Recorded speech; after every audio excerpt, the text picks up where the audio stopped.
Hello there, I hope you are all good. This video is gonna be real quick to tell you the latest updates about the upcoming Osmo Action 6 from DJI.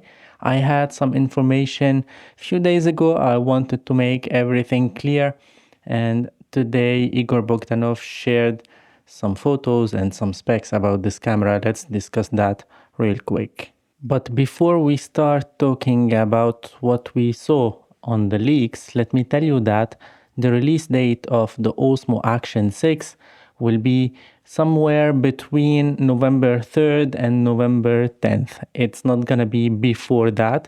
This is according to my source. It's gonna be between November 3rd and November 10th.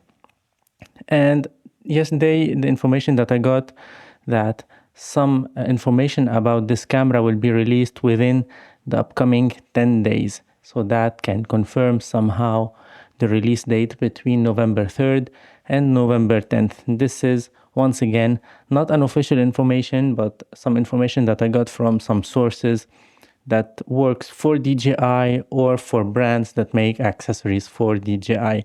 And according to the information I got from the brand that I will make some content for, we will have new filter set, new metal cage, and new metal grip kit. That means that the Osmo Action 6 will have different size, different dimensions than the Osmo Action 5 Pro. On the other side, Igor Bogdanov stated that we will see Osmo Mobile 8. We saw some leaked images and videos about that Osmo Mobile gimbal. And we will have the DJI Neo 2. We saw lots of things about it previously as well.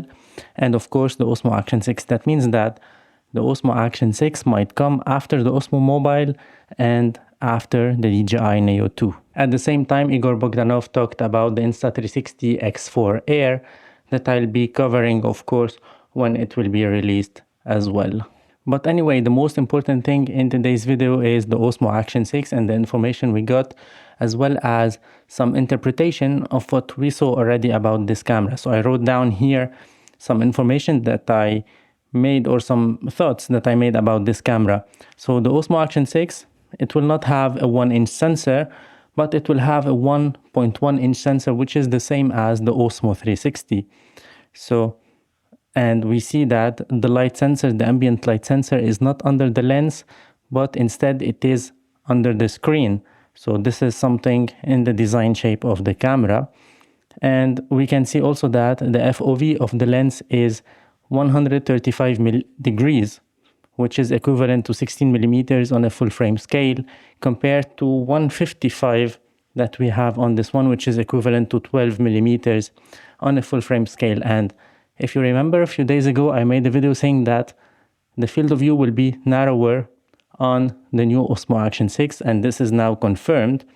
The aperture, though, it's f2 to f4, so it's a variable aperture compared to f2.8 on this one. I'll talk about this a little bit later.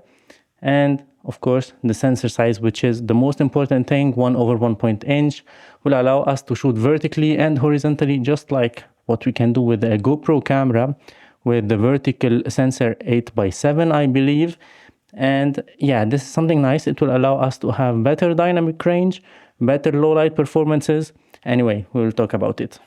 So for the aperture f2.0, we will have about 2 times more light hitting the sensor than the aperture f2.8 that we find on this Osmo Action 5 Pro. And at f4.0, we will have 2 times less light hitting the sensor.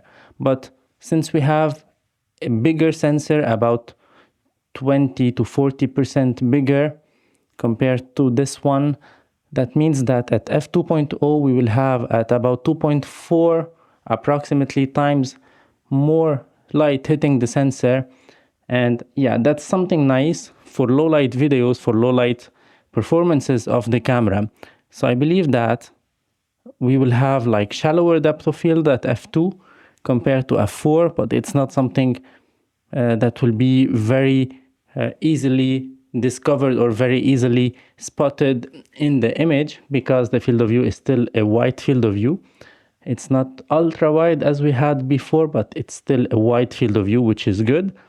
But I believe that with f2 it's gonna be for the low light videos, and f4 for the daytime videos. And that can solve some issues that I have on almost all the action cameras these days, because whenever I'm shooting in daytime, I have to take the exposure compensation to minus 0.3, minus 0.7, or even sometimes at minus 1. And now with this one at f4, 2 times less light hitting the sensor, larger or wider dynamic range because the sensor is bigger, it looks very promising for me. So once again, I'm quite sure that we cannot change the aperture of the lens of the camera on the go. Of course, we can see that it's f2, f4, but I believe that the f2 will be just for the low light. When you switch to super night mode, it will switch automatically to f2. And when you use the normal video mode, it will be f4. So this is my thoughts about it. For me, it cannot be variable aperture. I might be wrong. Let me know your thoughts about it down below. And that was everything for today. It was a quick one just before going to work, because I got this information. I wanted to share them with you, and I saw the leaks, so that confirm somehow this information. So yeah, I wanted to share everything with you real quick. I hope you liked this video. If so, don't forget to hit like, to subscribe, to ring the bell so you'll not miss any upcoming post. And always think that the camera is a tool that help you create content. It's not where the content should be focused on. So you can get any camera and create a great story. It's not about the gear, it's about your idea, it's about your thoughts, it's about your creativity at the end of the day. Have a good day. Ciao for now.